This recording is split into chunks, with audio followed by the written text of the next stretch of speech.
Hello, everybody, and welcome back to another episode of the Pink Print Podcast. Today, we are sitting down with Ale Soler, designer of Éclat Jewelry, and you're also the founder. Thank you guys for having me. We're so excited. I love jewelry. To be honest, in another chapter of my life, I was like, actually, I'm going to share the story. I was like, maybe let me start a jewelry brand. And I thought of calling it Gio Gioielli, because that's how you say jewelry in Italian. Wait, I love that. Guys, how cute is that? It's really cute. But like, how old were you? That'd be really hard to pronounce. That's a talent. No, it would be hard. I was like 18 when I was like trying to figure out what to do with my life. So I love jewelry. And I want you to share a little bit about your background and your previous experience and how it inspired you to start your own fine jewelry brand, Éclat. I think that's the question people ask me the most. We gotta know I guess why. it's like what everyone wants to know about people, right? Like, how'd you get here? Mm-hmm. So basically when I was like 16, I would see like designs from like obviously like well-known brands, and I told my mom like, oh, I really love this, but like I changed this up, and like my mom's Peruvian, so we'd go to Peru all the time, and she knew a couple of jewelers, and she was like, okay, go sit with them, let them know like how you want it, what you want different, and like make it, right? So I have like pieces that are like at this point, 29 to like 13 years old. It's getting hard, guys. And like I'll still use them, and people are like, that's amazing, like where's that from? I'm like, oh, I made it. Like, and now I get the question, they're like, is it Éclat? And I'm like, no, this is just like when I was like doing my own things. So like fast forward, right, I'm in college, I'm like, I'm not going to dedicate myself to jewelry. Like it's not a moneymaker. It's like you saying like I want to be an artist. Like, yeah, it's not going to work. So whatever, studied business, went into marketing, had my whole like career there, and then I like most people that aren't happy, I was like, I mean, this is like boring. I'm not happy. So how can I take this like a little further and do something that I actually want to do? So I started working at a big jewelry brand doing PR. And that's when I found out like this is the back end of like what a successful jewelry brand looks like, like this is how you get like famous people to like wear it. This is like the guidelines. This is like the do's and don'ts. I was lucky enough to like go to photo shoots like overseas with them, go to events. Wow. And like I really like dig deep into it. And then like slowly there I was like, wait, I think I can actually make a business out of this, But what's like very scary is that when you do a business out of like, I guess it's like fashion, right? Jewelry ends up being fashion. It's like, will people like it though? Like, is it like a vibe? Is it not? Like, are they gonna judge me because of like, I'm like trying to sell this? It's not like you're selling like common shoes or like a service, So whatever. I started working on my own brand, going to like big trade shows, meeting up with people, networking, finding like diamond dealers and stuff like that. And that was like 9 months of it until like I finally quit, and I was like, this is it. Wow.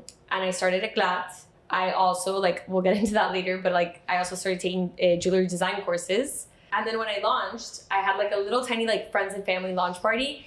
And like, I got so many DMs of people being like, Ale, this makes so much sense. And I was like, okay, I'm not a freak. Like, yeah. Cause like, I was always that girl that was like, maybe like sweaty head to toe wearing like workout clothes, but like decked out, Yeah, right, yeah. So yeah, that's the story behind Éclat. Wait, what does Éclat mean?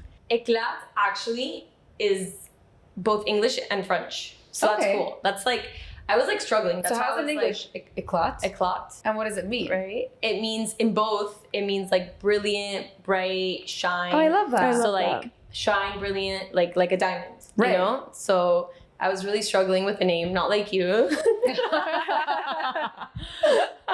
And I'm like, I want something to sound like fancy, but like also like have an actual meaning related to jewelers. So yeah, it works out perfectly. Assume that the hardest part about selling your pieces is that they're obviously fine jewelry and very expensive. So how do you differentiate and convince people that like you are the best diamond supplier, designer, jewelry designer out there? So that's actually the hardest thing. Yeah. Like, honestly, like that. And a lot of people have asked me, like, are you doing marketing? Like, are you paying for ads? Like, are you paying like for your Google search spot? And I'm like, no, like right now what I'm trying to do is have people trust me. Yeah. Like what you need in a jewelry brand or any expensive brand is like trust. Mm-hmm. Especially like with all these lab grown diamonds and like these fake things. Like you need people to know that this is like top quality. And like obviously starting off with like family and friends, Mm-hmm. like they've seen me wear nice things, and then they'll be like, okay, so she's selling what she would wear. But also, since my store is online, I like specifically like will offer to go to your house or you come to mine. So like, that's tell a very me, luxe experience. It is, right? It's all about the experience. It's PR, also, baby. it's hard when you don't know because you haven't tried it on or what it really looks like on you and you're spending a lot of money. So I think that's a great service that you offer. I literally thought about this too much because do you guys know Anita Ko? No. Who's that? She's like a LA-based jewelry designer. Okay. Stunning, obsessed. But before she had her store, she would only sell online, and you couldn't return. Oh, It was like a non-return policy. That's like, She was bold. yeah. She honestly, Well, people would buy it. and people would buy it because she And you was just don't famous return it. or like whatever, you know, Right. like.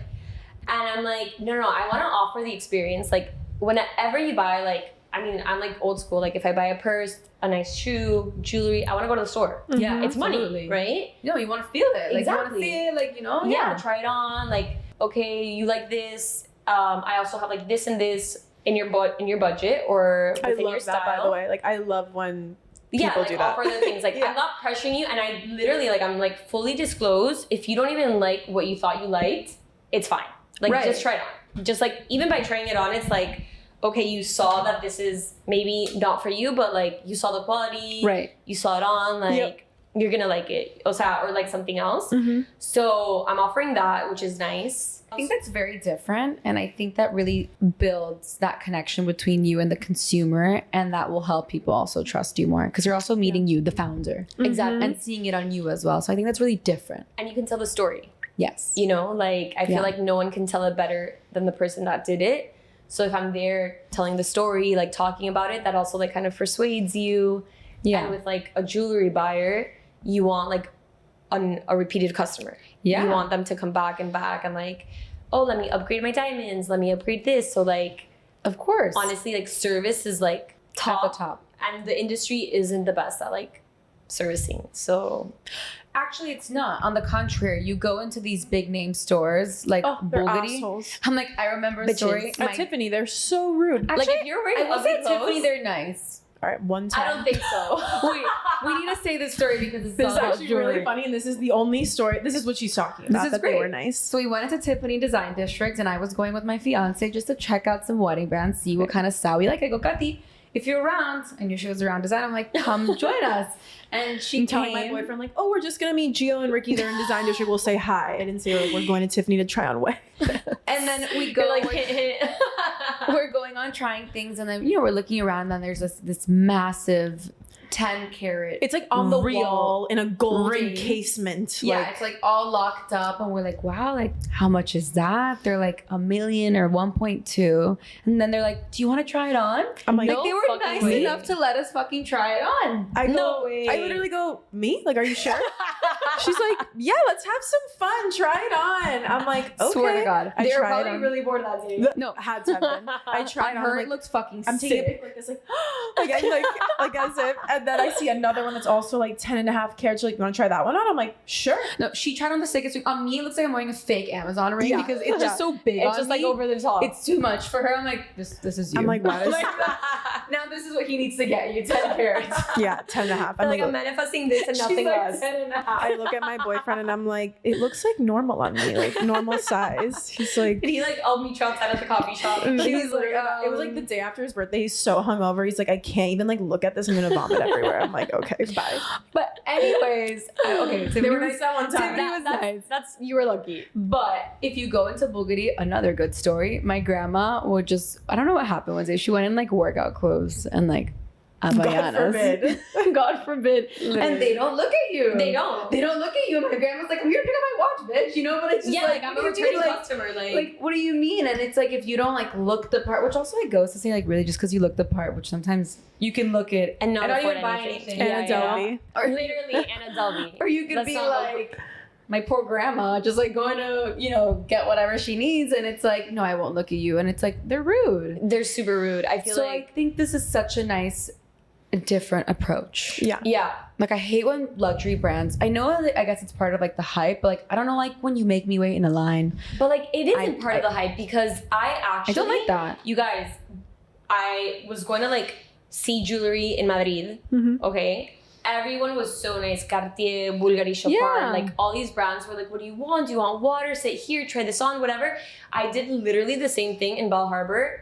God bless. Oh no, Like, no, good luck. it was nasty. And it was like, what? Like, you never Yeah. know. Like, at the end of the day, like, maybe, even if you're dressed in like workout clothes, like, okay, maybe I'm not gonna buy the most expensive piece, but I'll still buy like a small piece, which at the end of the day is like a big chunk of like the revenue for all these brands, because it's the things they sell the easiest. Yeah, no Right. one's selling like a $2 million ring every day. Yeah, exactly. Absolutely not. And also, it's just like a lot of luxury items. I feel like the consumers, like, you don't need them. Yeah. So you're gonna buy them when you want them, and most likely you're gonna walk in and be like, oh, you know.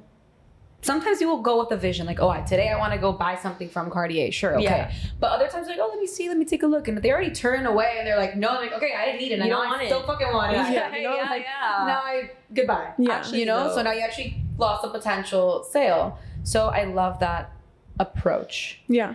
What, from your experience working at a big business like that, a big jewelry brand, what were like the biggest PR things that helped market jewelry and to get the celebrities, like you said? Like, what are the do's and what are the don'ts? Okay, great question. So I think they love experiences.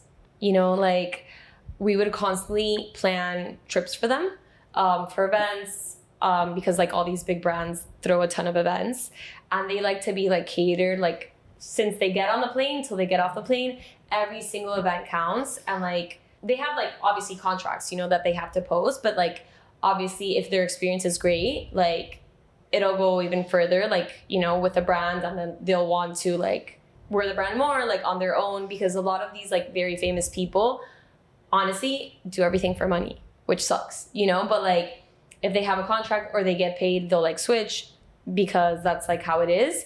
But I did notice that like the experience goes like so much further. They love doing that, and they love like it being personalized, you know, like it, like a lot of them, my boss had been in the business for like 12 years, and that like they knew her, you know, like their representatives knew her, and they like loved working with her because it was easy, and it was like they're accommodating. Like, some brands now, like Tiffany's, which is like booming and it's huge, but they'll be very like rigid on what you have to wear, and sometimes that's not like the artist's like image, you know. So like now, for example, obviously not even close to that, but like if I want to target like influencers, maybe small scale influencers in Miami, I would do it with someone that makes sense, you know, and like I'd make their experience like nice, you know, and like, let me like gift you dinner or invite you to this. And like, I mean, you guys know that everyone likes like free things, and like they strive for that. And even the super famous people like love that. And then on the other hand, we had just like personalities that were like stuck to the brand, like affiliated to the brand for like 5 years, and they're treated like royalty, and like they feel like they're like top notch, you know. Yeah. No, I think that's like not talked about enough. Like, when you're working in it's not that you're a service, but like you're really making it part of the experience. And I even think, now that you said that, like, back to what we do, we were talking about this earlier, we're in real estate. Also, like, when you treat a client, like, let me take you out to lunch before we go see properties, or let me like treat you like, everyone likes to feel special. Dude, 100%. If you can incorporate that into your business, if it makes sense with your consumers, I think it makes everyone feel better. And then you're like, I like this person. They're It's super relationship nice. building. It's a relationship. Like, now I want to keep working with them. I want to keep seeing them. Yeah. They're a good person. And then they'll think of you because they had a nice experience about you. You know, people don't remember what you say. They'll remember how you made them how feel. you treated them. Yeah. 100%. So in these contracts, do these like bigger influencers and celebrities like get paid and also get free jewelry? Yeah. They get That free is so jewelry. fucking Or they just crazy. have the free jewelry for that event. They get No, free I'm thinking jewelry. like Tosh Oakley for Bulgari. She's posting in Bulgari Oh, every yeah. single day, and she must be getting paid Yeah, also, yeah. obviously. Or like sometimes like you'll get paid like a percentage, and then the other percentage will be in jewelry, you know? So like, nice. but you do get things that are like gifted, you know? Like, and I'm thinking like Kim Kardashian, there's no way Oh, she's no. just wearing something for free. Like, no, she 100% gets Yeah. gets gifts. Like, wow, that's Yeah. really, really interesting. Yeah. Like, how can that possibly be a sustainable business model for like a fine jewelry brand? Well, because you're gifting someone, imagine like something that's like 5K to 10K, but that person's so influential. Yeah. You will have like turnaround within like literally a week. Like, you don't That's understand insane. how crazy it is. That is crazy. It's insane. Like, I've literally, that's why I did the Mimi yoga thing. Mm-hmm. It's not like I gifted it to her, you know, but like she wore my piece and a ton of people started reaching out. That's I amazing. think that's major because everyone here, at least locally, is like, wow, it looks so good. Da, da, da. Oh, now I know about your brand. Now let me go check it out. Or so and so wore it, so it must be like, it must be legit, must be nice. Yeah. And then it's like if a few people buy it, you already made 15,000 off of one. You know what I mean? Like if 3 people buy it, like you already made your money back in profit. And I think when you're like, to your point, like when you're trying to go for really famous people, I think they have so many offers from other brands. Yeah. So you really wanna like win them over. Yeah. So you're like, hey, here's this free thing, you know, like because I know there's certain brands giving more free things to like keep their people happy. Wow. Like, I mean, all these like F1 drivers that have different watches, they're all for free. Oh my God, so cool. Yeah. So how did you know it was time to break out from your corporate job and like start your passion projects? I think that's kind of like a big theme on our podcast, and we just love to hear like entrepreneurial journeys. Like when did you know it was time, and so on and so forth, like where you are today? A couple of people have asked me that, and I just feel like I was like heading towards my late 20s. I had worked since Northeastern makes you work. So like I had my co-ops, like whatever, since I was like 19. By the way, I thought you were younger than us. Stop. I'm like, oh my God, when you said 29, I'm like, I thought you were like 24. Wait, I love that. But you feel like you're our age. And honestly, you do look younger. I mean, you think your you're like 23. skin is like flawless. Like, it's giving your biological age is probably like 12. Like 11. Yeah. I mean, honestly, like I'll go out and people are like, oh my God, like how old are you? I'm like 25. You know, like I've been 25 Of course, don't believe it. Yeah. Sorry to interrupt you, but I had to tell you. Actually, I did a photo shoot with a model that's your age. And I was like, you know, like at my age, like blah, blah, blah. And she's like, you don't get it. Like I'm older. And she's 26 and I'm like, no. And she's like, no, I'm older than you. I'm like, no, babe. No. Like, you're not. You're like, no, I'm fucking older. But, so yeah, so I was like, you have the urge or you don't, you know what I mean? Like the bug. Yeah. Like I've had it in me, like as a woman, like we have a clock, right? We gotta have kids and like blah, blah, blah. And I was like, eventually, like I'm gonna have kids and like, it starts like pushing back, you know? Yeah. So I was like, of course, 100%. Like, I feel like you never have enough knowledge. I did get like a great chunk of knowledge, like from working in the jewelry business, you know? And I was like, I want to start exposing myself to see like what it feels like, you know, buying wholesale and like meeting these people. And if it makes sense, I'll do it, you know? Yeah. And it just started like falling into place. Then I like a friend of mine also like broke out. Like, she's like, let me do like my own thing, like creative marketing branding thing, and she's like, I'll help you at it. And I was like, this is just like making too much sense, you know? It's flowing. And I was like, okay, like let's do it. And then I started like slowly like designing and like stocking up, which is crazy. Like I feel like people like work on their marketing and then start stocking up, you know? Right. I all of a sudden had like 45 pieces on me. Wow. And I was That's like, a lot. fuck. Wait, so where do you make your pieces? So my brother actually told me, he's like, what are you gonna answer if they ask you that? Because like, he was like trying to grill me for this, and I'm like, Sam, I was like, I don't need more stress. Like I'm clearly already stressed. But all the expensive pieces, I'll make them here. Okay. Because if you need a repair, it's quick.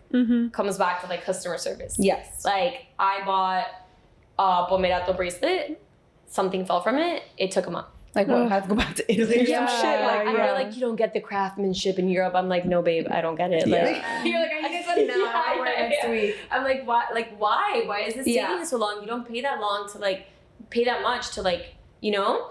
So I was like, I really want to facilitate this. Yeah. Obviously, making it in the US is more expensive. Right. But at the same time, you can also like kind of micromanage what you're getting done. You know, like I can get a piece and be like I actually designed a ring that I'm gonna go pick up, and like I noticed that like the setting wasn't like that comfortable, like it could like grasp onto things. So I went to the jeweler and I'm like, let's fix this. He's giving it back to me in 4 days. Yeah. Right, like the turnaround's way quicker. You know, I'm like, as you're talking, I'm like, things are coming up to my head because it's so true. All of these big brands take a month to 2 months, if not more, to fucking fix something. And you're like okay with it because it's kind of like standard. You're like, oh, you don't have a choice. Yeah. And you've already paid like 7, 10. Because they also tell you like, don't go to your random jeweler. You know, like that's gonna fuck it up. So you're like, no. And then if you probably take it to them after taking to your jeweler, they'll be like, they don't want to touch it. You know, maybe we're not gonna touch it because your other jeweler already fucked it up. Yeah. So that really goes, I think, really good with your mission over here of having exceptional customer Hopefully. service. So you're like the designer, and then you have like a diamond dealer who you work with. Yeah. Yeah. Okay. So I'll just like I have like 3 different jewelers. Okay. So I do like get things done overseas if it's like a fashion piece, like, you know, like these little like small earrings Mhm. that it doesn't make sense to make those here. Mhm. Like it's not cost efficient. So I have like that person there. But like, for example, a big part of my business model is like trade-ins. So, which was kind of what my dad told me. He's like, there's so many jewelry brands out there. Like, what's going to make you different? You know, Mhm. like I'll help you, but like, what's your catch? Mm-hmm. And I was like, well, honestly, like whenever I've bought like a nice piece, like whether it's like an infinity ring, tennis necklace, tennis bracelet, studs, it's kind of like hard to see like who's going to upsize them. Mm-hmm. And everyone kind of wants them like upsized or traded in, like whatever. So I was like, I'll be the like one of the first ones, because I did like my little research. No one offers that online. So like send me in your tennis necklace. I'll like evaluate it, make sure it's real, like whatever. I'll give you a price. I'll keep the diamonds because diamonds course. are forever. And I can use those for other things. And then with that money, you can buy a bigger one. Of course. So like, yeah, I have a diamond dealer. He's been working in the industry for like over 40 years, which is Amazing. insane. And he's been a huge mentor. And then I'll go to trade shows to source like rocks and like stones. So it's kind of like everywhere. It's like Wow. it's a full-time job. It's like a lot of different moving yes. parts. Yeah. Okay, so where do you get your inspiration and your creativity flow to design these pieces? Like I would kill myself. I'd be like, I don't know what to make today. Like, Really? how do you not have the constant like the constant like flow of designing? Because you have to keep changing and keep doing different things, and you know, like being innovative in the space. Obviously. Yeah. So how do you do it? How do I do it? I think, okay, so right now I'm taking a jewelry design course. So that's really, really helped me. But that's like something that I started in September. So like that's kind of new. But I kind of like, I'll put myself into personas, right? There's like the hopeless romantic. So that person wants like flowers, butterflies, like, and those are also like timeless. Then you have like your edgy people that want like marquees, maybe like little mushrooms and like stuff with like stones. So like I'll think about it that way, you know? And then obviously there's like a ton of amazing designers out there that like I'll see something that I really like, which will inspire me to do it like a bit different, you know?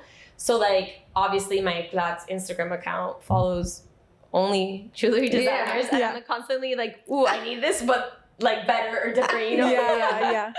So like I think that's honestly, it's because like I'm a true believer that nothing's new. Mhm. It's just like modified Yeah. or made different, you know? So like that's kind of like where I've got it like from, I guess. So yeah. So how do you feel about the rise of lab grown diamonds? And like, let's talk about ring concierge, because they have like taken over this space. I think every influencer is like engagement ring from ring concierge, and Wait, then they're not all lab grown though. No, they're not at all. not. But I think like these influencers who are 22 have like a 10-carat oval on their finger. Like I'm Which not is insane. sure if like it's real or not, because that would be like literally $1.5 million.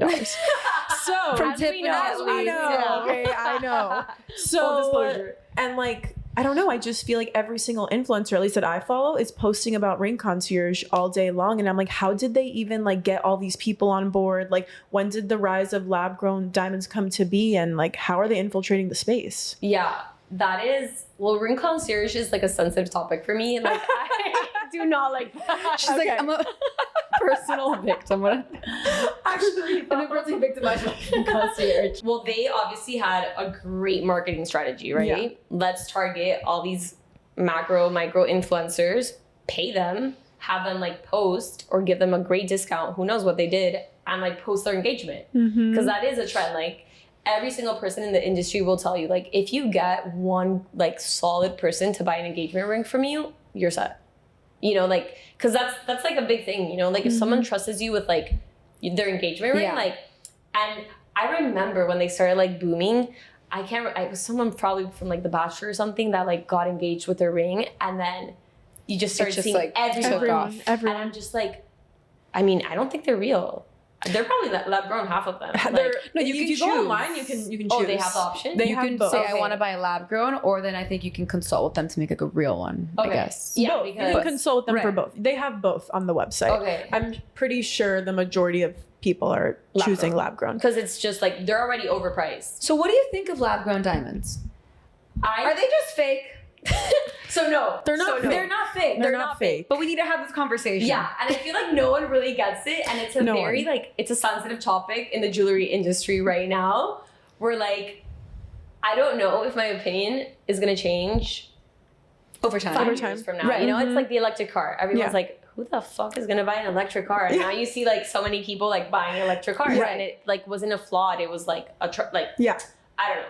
So like, lab grown diamonds started coming up because diamonds were like unethically sourced. Blood diamonds. Blood diamonds and like I wrote like a paper on blood diamonds.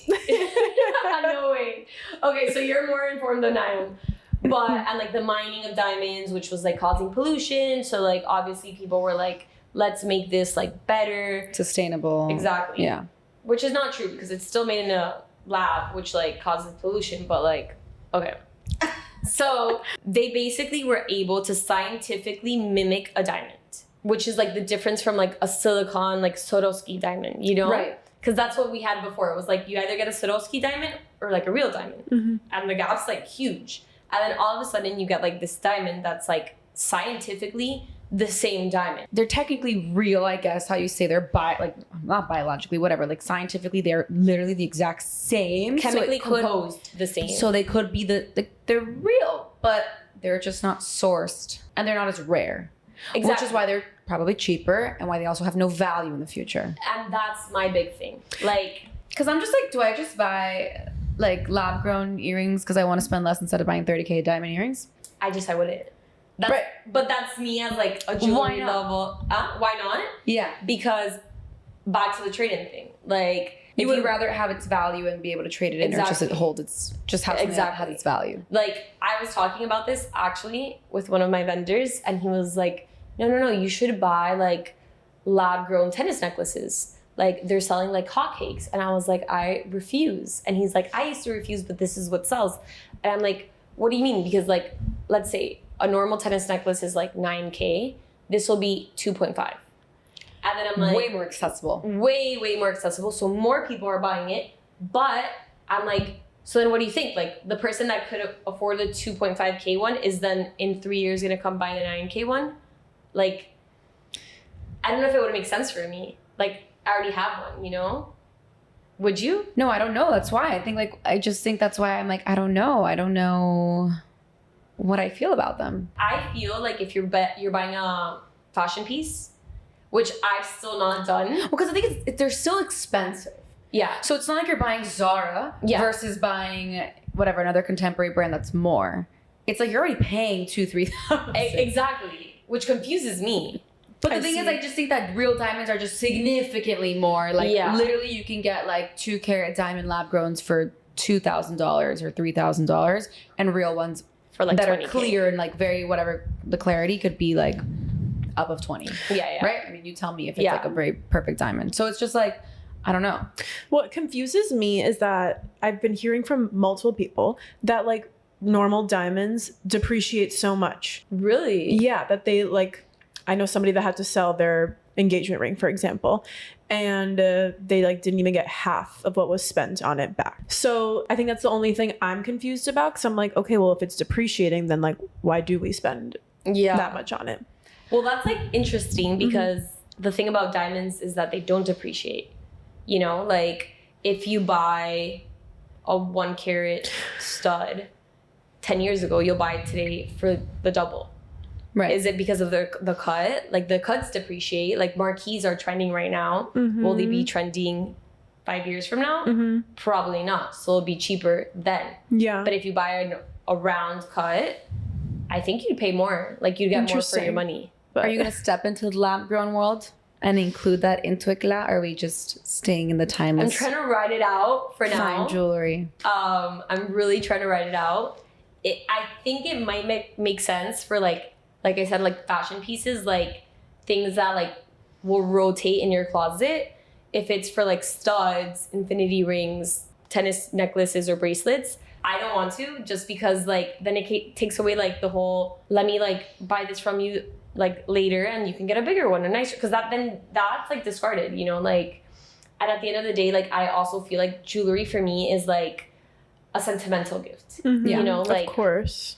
I wear rings that my dad gave me years ago because they mean something to me, you know, where like I feel protected or like whatever it is, versus like me being like, and there's other jewelry that I'm just like, oh yeah, I bought this for like shits and giggles, like I had like the money there or whatever. So like I feel like in an investment piece, it would be so hard for me to like put a lab-grown diamond in there. Right. Because like it just like it takes it away, you know, like it takes like the sentimental value and like the value of it all. Because again, I went to an antique fair 2 weeks ago, and you guys, like they're selling things that are like 60 years old, obviously like for a lot less because the settings are a lot older, but like it's timeless. And that's the thing about jewelry. Like I think jewelry is like timeless, and I don't think lab-grown diamonds are timeless.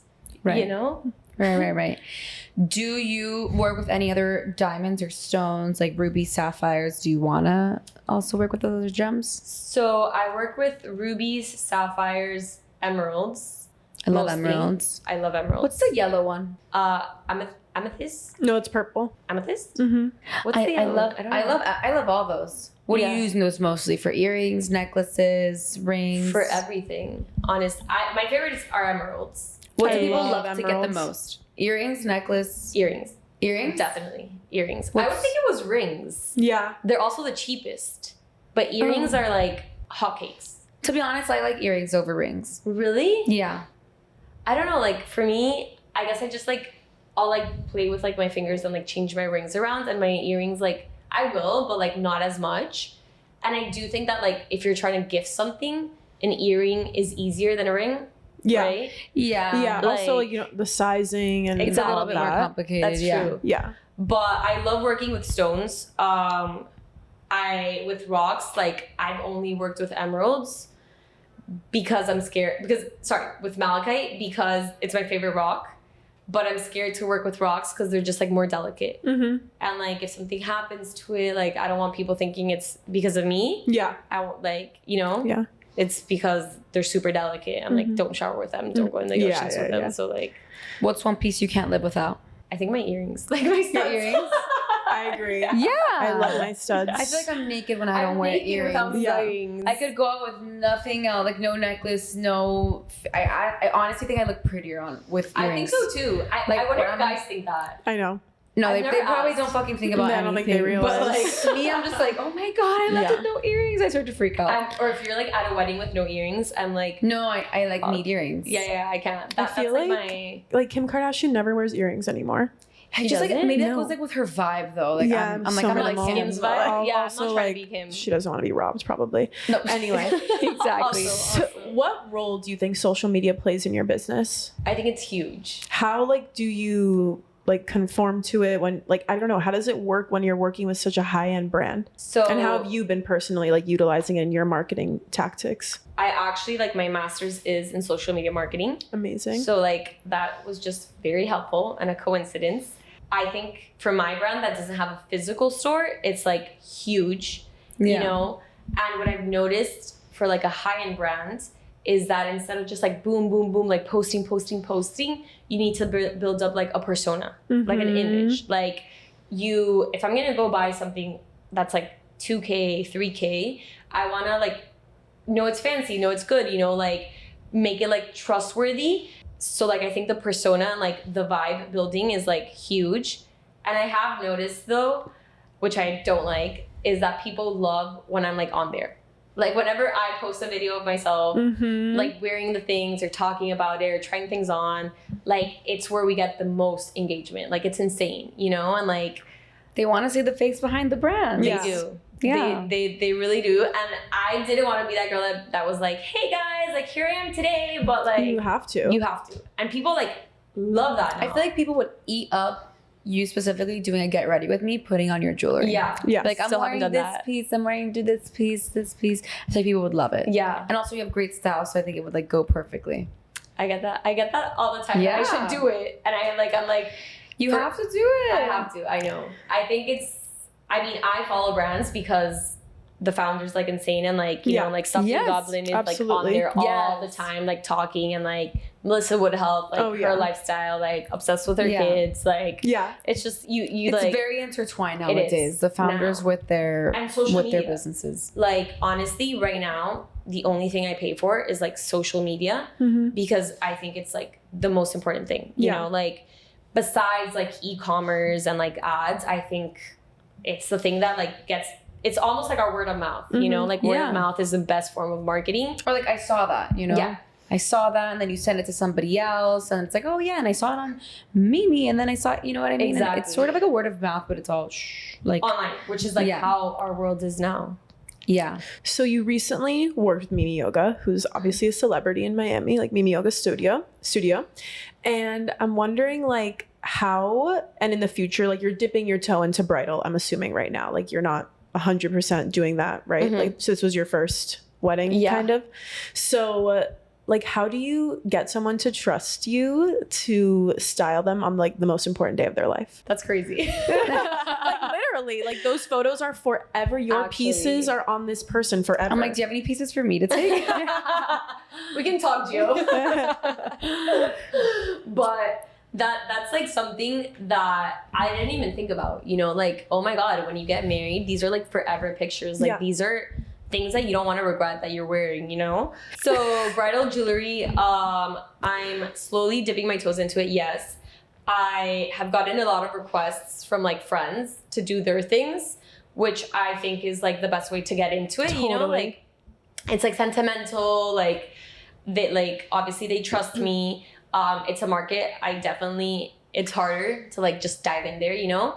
But it's something I really want to do. And I think that like at the end of the day, bridal jewelry is also like, for me, like the simpler and elegant, the better, because it's forever pictures, right? So like, for example, the necklace Mimi wore, that's like a vintagey take onto like a tennis necklace. It has like baguettes and like normal like diamonds, and it is funky, but it's something that like it wouldn't like make you like, oh my God, like why did I wear that, you know? And like I think that the more I dive my head into that, more ideas will come out, and it would be amazing. I mean, it also makes you like part of someone else's special day, which like as a designer I would never forget, you know? So are you going to start designing engagement rings? Like if somebody came to you and asked you to design one for them, would you say no? Or... No, I would do it in a heartbeat. Oh my God, that's so beautiful. I would do it in a heartbeat. Like, I think I have the knowledge behind like choosing the right stone, you know? Like sometimes people are like, oh, so what's an engagement ring? I'm like, you guys, you have to give me a budget, you know? Like, and they're like, no, I want it to be like a pair. And I'm like, okay, but still budget. Like, you know, it comes into cut, clarity, like all these things that like come into practice where like, it's not even the size at that point, you know, like you can like play around with it so much without being a lab grown. And like, then the setting is just like secondary to that. Like, I think picking out the perfect stone is the most important thing, right? Because you can always reset your piece. And then the setting is like, let's play around with it. Like, do you want it like contemporary? Do you want it like funky? Do you want it like simple? Do you want it, you know, like as a girl, you've seen them all, right? And like, you know what you like, what you don't like. Like, obviously I have my archive pictures of like engagement rings. They're like, what's your dream engagement ring? I'd like... So you can show your future fiance this clip. Make it very easy for him. Literally like, oh babe, just watch this video. You should actually watch this because I'm talking the whole time on business, and then he'll get to this part and be like, oh, okay. Like very casual. I like a cushion cut. I love a cushion cut. I think it's like, there's like this whole thing where like a round is just like timeless forever, you know, like it's a typical thing, or an emerald, but like for me, cushion is just like not that different to like an oval or a pear, or much less a marquise. And I kind of wanted like on a vintagey setting. Like I have like an idea of like these little things like crossing like this and the She's thing in gonna the design middle. her own engagement. Yeah. The guy's gonna have no chance. You have to. I mean, yeah. The saddest thing would be to be like on my engagement day and be like, You're like, babe, can't wait to trade this one in. Yeah. I'm kidding. No, but I love cushion cuts. They're beautiful. They are. So I don't know if you can answer this because you kind of just basically said you couldn't. But for example, when we were at Tiffany, they also were like, oh, by the way, we have a lady coming in today trying on emerald cuts. Like, let me just show them to you and you can try them on. I'm like, okay, well, sure, whatever. And I tried one on and I think it like wasn't even 3 carats and it was $113,000. So I'm just like, how much is a 3 carat ring from a normal jeweler that isn't Tiffany? Depends on the Totally. clarity. Let's say a 3 carat oval on like a Tiffany setting. The thing is, when you jump to another number, like you jump to 3, it just like triples. Really? So like Wow. if you go, Because it's like, I don't know. We were talking about this the other day. I'm like, what's really the difference between like 1.5 and 2? Like, is it? it's crazy. It is. So like Price-wise, or you're saying size-wise? no, price-wise. So- Size-wise, there's like That's what I'm saying. literally not a Size-wise. difference. That's what I'm saying. I'm like, I don't even see the no, difference. you will not. So like if you're a smart girl and your boyfriend ever asks you like, what's the size range you'd want? It's like, imagine like I'd want a 3, but I'd settle for like a 2.89, which Yeah. is significantly not even settle. Like I'd be beyond like ecstatic Yeah. because it's so much cheaper than a 3. That's As soon as insane. Yeah, or like if you how go much from cheaper? 1 Like $10,000 cheaper? Yeah. More? or more. Wow. It's crazy. It's the same thing with like studs. Yeah. Right. Like if you want, imagine I was pricing like 3 carat studs and it was like $76,000 starting price. You can go all the way to 90. That's like, and this is like a normal cut, normal clarity, like, so, and that's why there's like a lot of wiggle room. Whereas if you like price out like a 2.9 or 2.87, like those random numbers Yeah. that if you're a typical buyer, they're not going to want them. They want what you just said, a clean 3, clean 2, Wow. clean 2.5. Like if you go into those like weird little numbers. nuances. I'm like, where, babe, 2.99999. and it's crazy. Like you will get good deals. And That's I think really it's the smartest way to buy. For sure. Wow. I'm like, thank God we had you on here today. Well, I think that's what's so important, I guess, for the man to like go and educate himself. Yeah, but I think that like men are so not as meticulous as us. No. I'm gonna say as a generalization. Yeah. And I don't know. I feel like they honestly probably get so stressed throughout this whole process, and they're like, "Just I don't Exactly. care. I'm gonna buy whatever. I don't know." Like, I think Yeah. so too. And Yeah. they're and gonna go any to jeweler like is gonna be like 3. Like she'll like 3. Of course. Yeah. Like and Yeah. like if you don't want this, like I'll go down, like get an F or like something even like I don't know, an I. What's an and, effort? like, What do these mean? These So are that's a color, That's right? a color. It'll be Okay. like it starts at D and then it'll go like all the way up. Obviously, if you get like a Z, that's a yellow diamond. Super expensive. Oh, got it. Um, What's a pink diamond? A pink diamond is, I don't know. I don't think it's on the scale Okay. actually, but super Very rare. Yeah. Even more expensive than a yellow diamond. Yeah, my Oh best my friend God. is like, I want a heart-shaped pink diamond Oh for my my engagement. God. I mean, I love that. Yeah. I mean, I wish to have one, Yeah, but yeah, yeah. like, I don't know. I mean, she also knows the that's probably unlikely, but she's like in my dream world. She's that's what I want. dreaming. Yeah. Yeah. Okay. We have some quick fire for you. This isn't the end, but some quick fire just about some fun jewelry stuff. Okay. What trends do you see shaping the future of jewelry? I think there's a big trend. I must say, like by seeing like different big brands, where like it's like non-symmetrical like pieces. Like Yeah.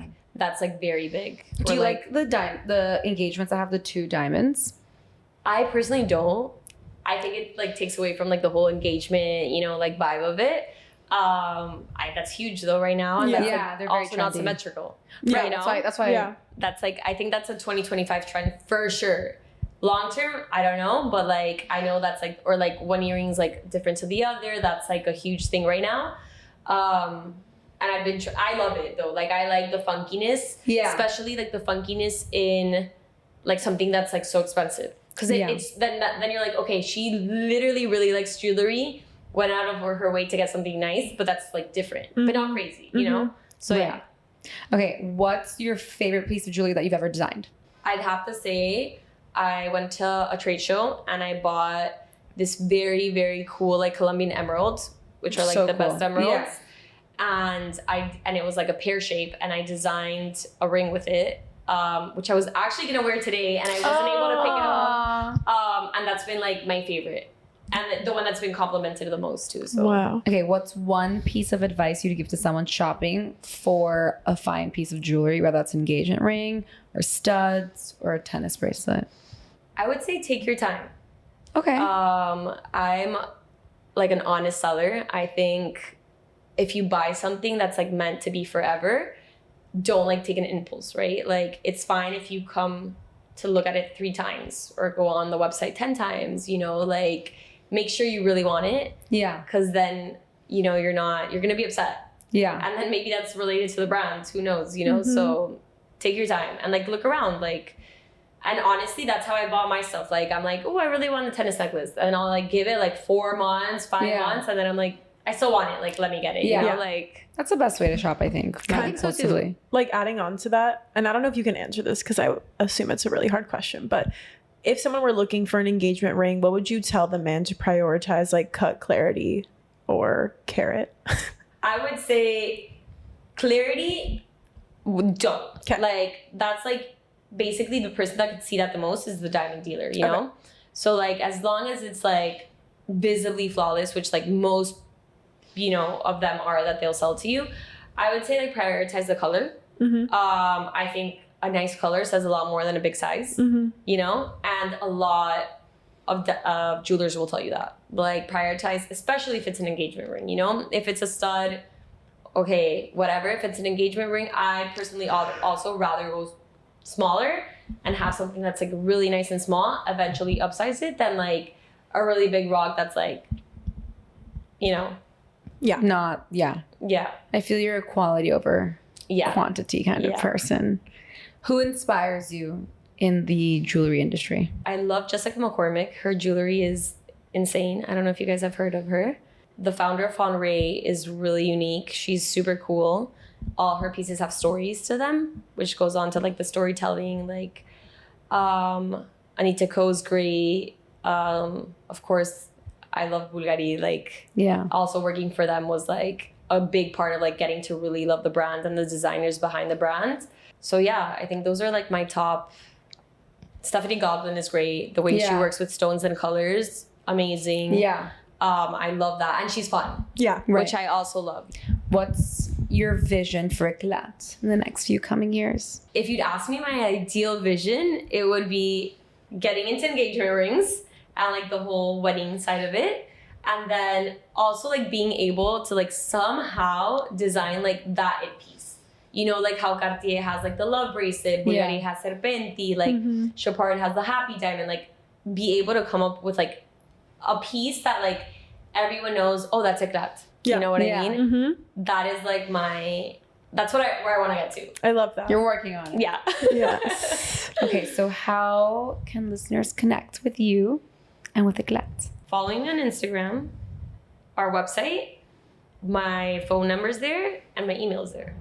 So at the end of every single episode, we ask our guests to share homework because we here at the Pink Print try to, we focus on personal growth and we try to give people a little homework assignment, which is an actionable step or tool that they can implement into their lives. So what is your homework? I would say like take a pause, right? Like I feel like we never stop. I'm usually running 1,000 miles per hour. And then sometimes I remind myself, I'm like, wait, like just take a deep breath. Like, what are you feeling? What do you want to do? And I feel like that's also a big part of like where I was last year when I was like coming up with Éclat, like working on myself a lot. Like I was one of those little girls that would read like all these like self-help books and take a pause. How do you like to take a pause?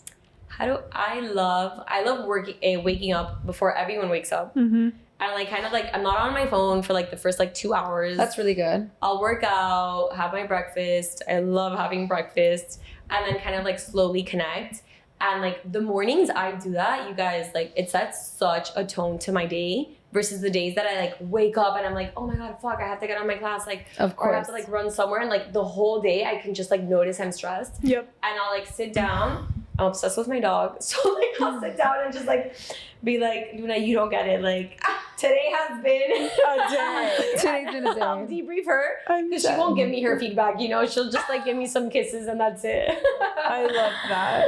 What do you yeah. like to do for working out in the morning? I love Pilates. You know that, right? Yeah. Obsessed. I did berries yesterday. Nice. It was insane. A little too much, I must say. And I love to walk. I'll literally walk for 2 hours, guys. I love I'll that. walk 6 miles. I love that. Some I love mornings, walking. Yeah. And that's also a great time to like pause, you know? Yeah. And if you're waking up I love early, you'll get that time in. Yep. So, Yeah. Perfect. Okay, Alice, perfect. such a pleasure. Thank you so much for being on the Thank you, podcast guys. today. Ciao. Bye. Yay, Bye.